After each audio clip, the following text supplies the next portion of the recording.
BFM 89.9, the business station. The BFM Breakfast Grill. Top interviews you can't afford to miss. Presented by the CIMB Group. BFM 89.9, the business station. I'm Serena Jun on the Breakfast Grill. This morning, we are serving you an interview with the Eurocopter Malaysia. In the studios with us is Eurocopter Malaysia's President and CEO, Pierre Nardelli. Mr. Nardelli, you are French, are you? Yes, I am. Bonjour. Bonjour, comment ça va? Ça va bien? Très bien. Let's go on this. Eurocopter Malaysia is a wholly owned subsidiary of French Eurocopter, the largest helicopter manufacturer in the world. Eurocopter, in turn, is a company owned by aeronautics giant EADS, also known as the European Aeronautic Defence and Space. Firstly, how did Eurocopter land itself in Malaysia? Good morning again, Serena, and thank you to have invited me this morning. Eurocopter, in fact, has been a very, very long time in Malaysia. The first helicopter arrived in 1965 with the name the Alouette. The Alouette is the first helicopter which arrived in Malaysia. And the brand of the company at that time was Aerospatiale. So since then, we have developed a lot in Malaysia with a first office in 1995. And since 2002, we have set up a company. We have invested in Malaysia because we trust that the country has the potential to develop the aerospace industry.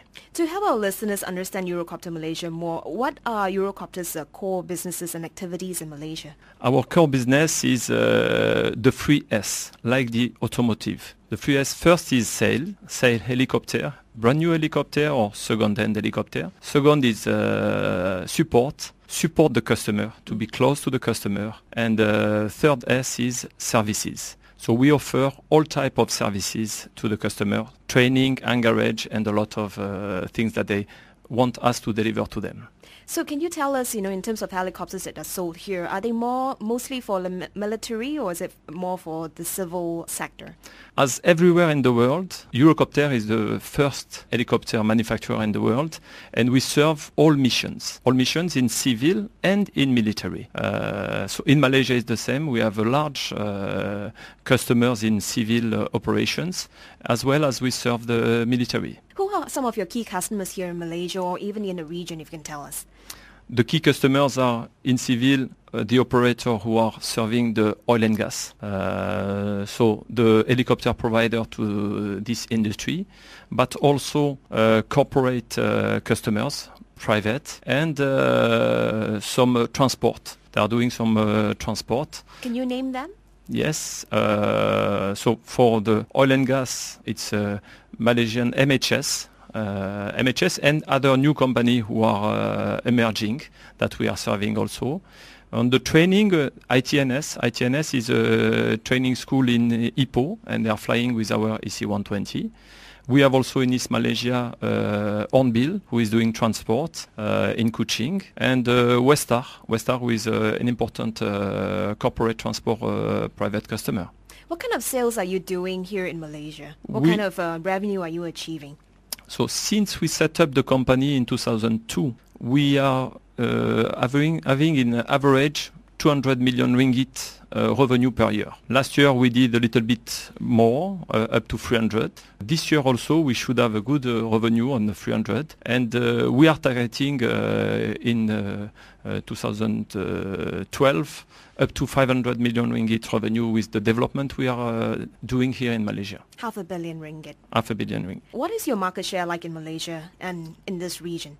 In Malaysia, as everywhere in the world, I would say, we are number one and we have 50% of the market. 50% of the market, even in America, where we have 50% of the market, where our main competitors are. In their country, we can gather 50% of the civil market. I understand that you actually worked in the US for a short while too.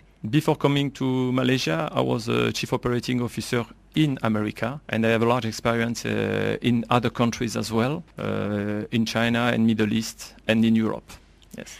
So to get back to this question on market share, what is the breakdown like for commercial and security sector? So the breakdown on the commercial and security, I would say, is it's also 50-50. So we have 50% on the civil and 50% of the governmental side. Let's talk a little bit about investment. Eurocopter has been in Malaysia, as you mentioned just now, since 2002. How much has Eurocopter invested now in Malaysia? We have invested more than 40 million ringgit since we created the company in 2002. We have also invested a lot in the training of the resources. All those past 7 years is making the people at the right level that we want to serve our customer. And we have achieved that. This long experience is a very important investment. Investing in the people is one of our key parameters for Eurocopter. Your main operation here in Malaysia is based in Subang. Our main base is in Subang, where I have 130 employees, but I have also a hangar in Miri with 10 employees, and we are doing some very high-skilled level also in Miri, in East Malaysia. And I have some office, one in Kuching and one in Kerteh, to be close to specific and very important customers. Your oil and gas customers. Oil and gas, and also in Kuching, transport customers. Let's talk more about your investment. Eurocopter's CEO, Dr. Lutz Berling, said the company will expand its investment in Malaysia. How much more will Eurocopter invest in this country? As I said, we have already invested a lot, and now we are investing another important level of investment because we want to go to the next step of development. And we have decided to develop mainly in two areas. One is the maintenance, repair and overhaul activity. And the second one is the training. We are going to set up a specific maintenance company, as well as we are going to set up helicopter simulator center, which will serve Asia Pacific for the region. Okay, so I understand this simulation base, it's only available in US and Europe, and Malaysia will be the third one in the world. Exactly, Serena. So we have only 3 simulator centers in the world, one for Europe, which is based in France, one for America, and now we are going to set up the one for Asia, and the decision has been taken for Subang. A little bit told me also that part of your investment, you will also be producing the EC130 squirrel tail boom. Malaysia has also large expertise in terms of manufacturing. And we are developing, beside our own investment, some smart partnership with companies. And we will select 2 companies to produce component for the helicopter, which will be used as a single source. So this part which will be produced in Malaysia, they will fly on all our helicopters everywhere in the world.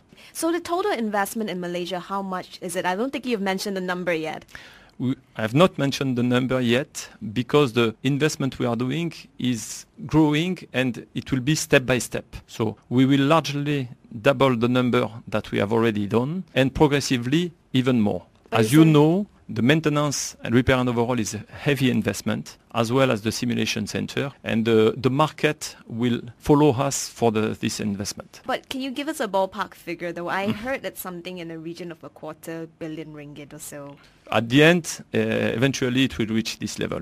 You're listening to The Breakfast Grill on BFM 89.9, brought to you by the CIMB Group. I have in the studios here Pierre Nardelli, the President and CEO of Eurocopter Malaysia.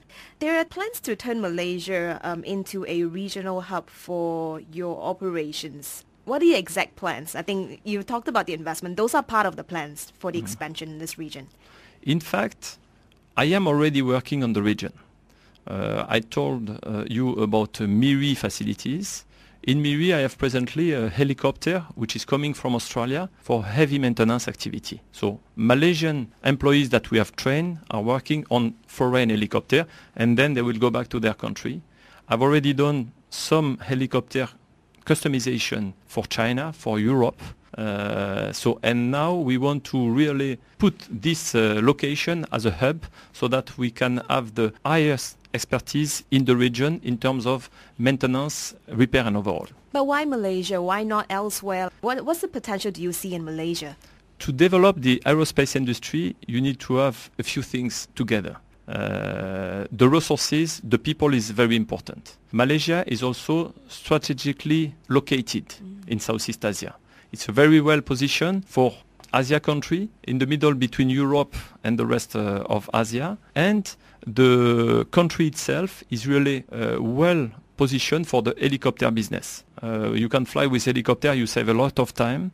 The country is large enough to have the resources working on it, and also open in terms of mindset to get the aerospace industry developing in this country. Malaysia Defence Minister Dato Sri Ahmad Zahid Hamidi recently said that there is intention to turn the country into a hub for the production of defence equipment and parts to be used for the development of a regional defence industry.